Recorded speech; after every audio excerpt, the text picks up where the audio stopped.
Hello my dear student, SP એજ્યુકેશનમાં તમારું સ્વાગત છે.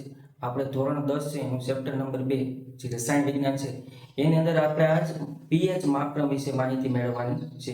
તો આપણે આગળ ચર્ચા કરેલી કે કોઈ દ્રાવણ છે એ એસિડિક છે કે બેઝિક છે એની માહિતી એટલે કે એની પરખ આપણને સૂચકાંકની મદદથી મેળવી શકાય. તો હવે આ દ્રાવણ છે કે કોઈ એસિડિક દ્રાવણ છે કે કોઈ બેઝિક દ્રાવણ છે તો એની સાંદ્રતા એટલે કે એની પ્રબળતા કેટલી છે, કે એસિડિકતા છે એ કેટલી વધારે છે અથવા બેઝિકતા છે એ કેટલી વધારે છે કે કેટલી ઓછી છે, એના વિશે માહિતી જોતી હોય એટલે કે દ્રાવણમાં રહેલા આયનો છે એના વિશે જથ્થાત્મક માહિતી જોતી હોય તો આપણે પીએચ ક્રમ માપની મદદથી જે આપણે સૂચકાંક છે એની મદદથી મેળવી શકાતી નથી. તો આપણે એના વિશે વિગતવાર ચર્ચા કરીએ.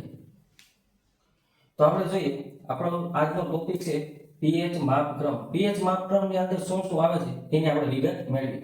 તો આપણે પ્રશ્નની શરૂઆત કરી કે આપણે જાણીએ છીએ કે સૂચકાંકની મદદથી દ્રાવણ છે એ એસિડિક છે કે બેઝિક છે એની ભેદ આપણે પારખી શકીએ. પરંતુ સૂચકાંકની મદદથી એસિડ અને બેઝની સાંદ્રતા એટલે કે તેમાં રહેલા આયનો છે એની જથ્થાત્મક માહિતી છે એના વિશે માહિતી મળતી નથી. એટલે કે દ્રાવણમાં રહેલા જે આયનો છે એની સંખ્યા વધારે છે કે ઓછી છે એ સૂચકાંકની મદદથી એના વિશે માહિતી મળતી નથી. તો આપણે આગળ જોઈએ તો શું આપણે આ દ્રાવણમાં રહેલા આયનોનો જથ્થો છે એના વિશે જાણી શકીએ? તો કે આપણને કોઈ દ્રાવણ આપેલું છે એની અંદર H+ આયન કે OH- આયનની સંખ્યા કેટલી છે એના વિશે આપણે જાણવું હોય તો આપણે જાણી શકીએ. તો કે હા, કેવી રીતે? તો કે સાર્વત્રિક સૂચકાંક છે એ દ્રાવણમાં રહેલા H+ આયન છે એ આયનના જુદા જુદા જથ્થા માટે જુદો જુદો રંગ દર્શાવે છે. આ શું કહેવા માંગે છે? અને સાર્વત્રિક સૂચકાંક છે શું? તો સાર્વત્રિક સૂચકાંક છે એ આવા ઘણા બધા અલગ અલગ પ્રકારના સૂચકાંકો છે એને ભેગો કરીને એનો સમન્વય કરીને એનું સંયોજન કરીને એક વિશિષ્ટ પ્રકારનો સૂચકાંક બનાવવામાં આવે છે એને કહેવાય સાર્વત્રિક સૂચકાંક. હવે સાર્વત્રિક સૂચકાંક છે એ દ્રાવણમાં રહેલા H+ આયન છે એની જુદી જુદી માત્રા હોય તો એ સૂચકાંકની અંદર અલગ અલગ રંગ દર્શાવે છે. એટલે કે સાર્વત્રિક સૂચકાંક છે એ રેક્ટેન્ગ્યુલર પ્રકારની એક પટ્ટી આવે અને એની અંદર અલગ અલગ પ્રકારના રંગ આવે. હવે સાર્વત્રિક સૂચકાંક છે એ દ્રાવણમાં બોળવામાં આવે તો એમાં રહેલા H+ આયનનો કેટલો જથ્થો છે એ પ્રમાણે આપણને રંગ દર્શાવે. તો પીએચ માપક્રમ છે એ જ સાર્વત્રિક સૂચકાંક છે.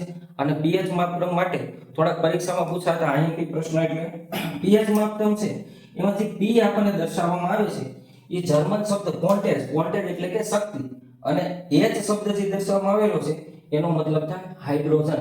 તો દ્રાવણમાં રહેલા હાઇડ્રોજન આયન છે H+ આયન છે એની શક્તિ કેટલી એટલે કે એનો જથ્થો કેટલો છે એ પીએચ ક્રમ માપની મદદથી આપણે જાણી શકીએ. હવે આપણે પીએચ માપક્રમ છે એની આકૃતિ દોરેલી છે એની વિશે વિગતવાર ચર્ચા કરી.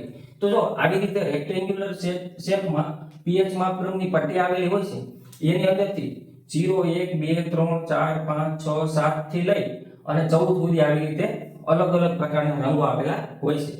હવે આપણે દ્રાવણની અંદર દ્રાવણ છે એ એસિડિક છે કે બેઝિક છે કેવી રીતે ખબર પડે?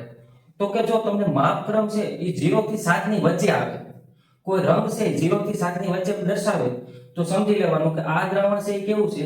તો કે આ દ્રાવણ છે એ એસિડ છે. અને જો માપક્રમ 7 થી 14 ની વચ્ચે આવે ક્યાંય પણ તો એ દ્રાવણ કેવું છે? બેઝ છે. હવે આ તો આપણને ખબર પડી કે દ્રાવણ એસિડ છે કે બેઝ છે. હવે એની પ્રબળતા કેટલી વધારે છે એ કેમ ખબર પડે?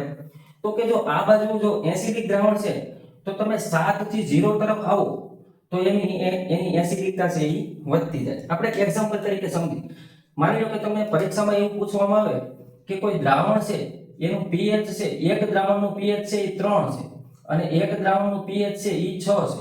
તો આમાંથી કયું દ્રાવણ છે વધારે એસિડિક છે? તો જેની pH છે એ 7 થી 0 તરફ આપણે આવી તો જેની pH છે એ 7 થી 0 તરફ આવતા એ દ્રાવણની એસિડિકતા કેવી થાય છે? વધે છે. તો આપણે જોઈએ કે અહીં 3 નંબર છે. કેટલા નંબર? 3 એ 0 થી નજીક છે તો આ દ્રાવણ છે એની એસિડિકતા વધારે છે. કમ્પેરિઝન કોની? તો કે જેની pH 6 છે એની કમ્પેરિઝનમાં જેની pH 3 છે એની એસિડિકતા વધારે છે. એવી જ રીતે આપણે બેઝિકતાની વાત કરીએ તો કોઈ આપણે દ્રાવણ આપેલું છે એમાં 7 થી 14 વચ્ચેનો આંકડો બતાવે તો એ દ્રાવણ કેવું છે? બેઝિક છે. હવે એના માટે આપણને પરીક્ષામાં એવી રીતે પૂછવામાં આવે કે કોઈ દ્રાવણ છે, એક દ્રાવણ છે એની pH 8 છે અને એક દ્રાવણ છે એની pH 10 છે. તો આ બે દ્રાવણ આપેલા છે એમાં વધારે બેઝિક દ્રાવણ કયું છે? વધારે બેઝિકતા કયા દ્રાવણમાં રહેલી છે? તો આપણે જોવાનું કે સાથે આપણે જેમ જેમ આગળ જઈએ 14 તરફ એમ એની બેઝિકતાનો સ્વભાવ કેવો થાય છે? વધે છે. તો જેની pH 10 છે એ દ્રાવણ છે, એ જેની pH 8 છે એની કમ્પેરિઝનમાં કેવું છે? વધુ છે. તો પરીક્ષામાં ઘણી બધી વખત પૂછાયેલા pH ના આવા પ્રશ્નો IMP છે જે MCQ અથવા 1 માર્કમાં પૂછાય છે. તો જો આ તમારે યાદ રાખવાનું છે કે 7 થી 0 તરફ આવીએ એમ એસિડિકતા વધે અને 7 થી 14 તરફ જઈએ એમ બેઝિકતા વધે. તો કોઈ દ્રાવણ છે એની pH 7 છે તો કોઈ દ્રાવણની pH આપણને 7 મળે તો એ દ્રાવણ છે એ એસિડિકય નથી અને બેઝિકય નથી, એટલે કે એ દ્રાવણ કેવું છે? તટસ્થ છે.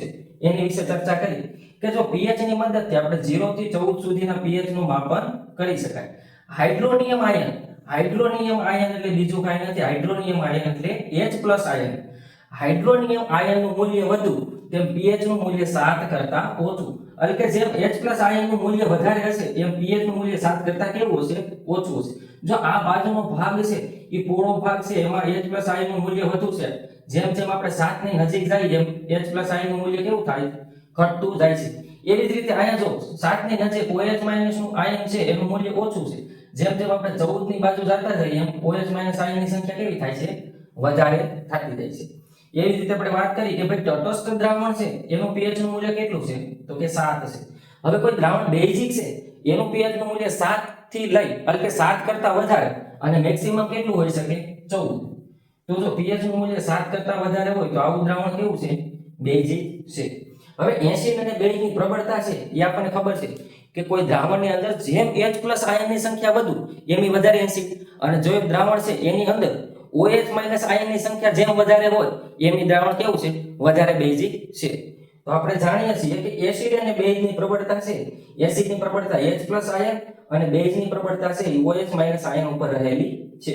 એટલે કે H+ આયનની સંખ્યા વધારે તેમ એ પ્રબળ એસિડ છે અને H+ આયનની સંખ્યા જેમ ઓછી થતી જાય એમ નિર્બળ એસિડ છે.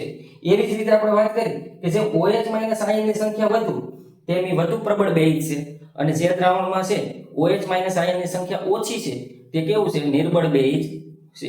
તો pH માપક્રમ છે એનો પ્રશ્ન મોસ્ટ IMP છે. આખો પ્રશ્ન છે આપણને 3 માર્કમાં પૂછાય છે. જો આપણને પરીક્ષામાં 3 માર્કમાં પ્રશ્ન નથી પૂછાતો તો MCQ અથવા 1 માર્કના સ્વરૂપમાં આપણને આમાંથી કોઈ પણ પ્રશ્ન પૂછી શકે કે એસિડિક દ્રાવણ છે તો એનું pH માપક્રમ કેટલું છે? બેઝિક દ્રાવણ હોય તો એનું pH માપક્રમ કેટલું હોય? તટસ્થ દ્રાવણ છે તો એનું pH માપક્રમ કેટલું છે? અથવા તમને આવી રીતે કમ્પેરિઝન કરાવે કે આપણને કોઈ દ્રાવણ આપેલું છે એનું pH નું મૂલ્ય 3 અને એક દ્રાવણનું મૂલ્ય pH નું મૂલ્ય 6 છે, તો આમાં વધારે એસિડિક કયું છે? તો કે જેમ 0 ની નજીક હોય એમ વધારે એસિડિક હોય. એવી જ રીતે આપણને બેઝનું તેને એક્ઝામ્પલ પરીક્ષામાં પૂછાય કે કોઈ બે દ્રાવણ આપેલા છે એમાં એકનું pH નું મૂલ્ય 8 અને એકનું pH નું મૂલ્ય 10 છે, તો આ દ્રાવણ છે એમાં વધારે બેઝિક દ્રાવણ કયું છે? તો 10 વાળું. આપણને એવું કે આમાં ઓછું અથવા નિર્બળ બેઝ દ્રાવણ કયું છે? તો આ બેની કમ્પેરિઝન કરી તો જેનું pH નું મૂલ્ય 8 છે એ નિર્બળ બેઝ છે. તો આ પ્રશ્ન છે એ પરીક્ષામાં મોસ્ટ IMP છે. આમાંથી ક્યાંક ને ક્યાંક પ્રશ્ન પૂછી જ લેશે.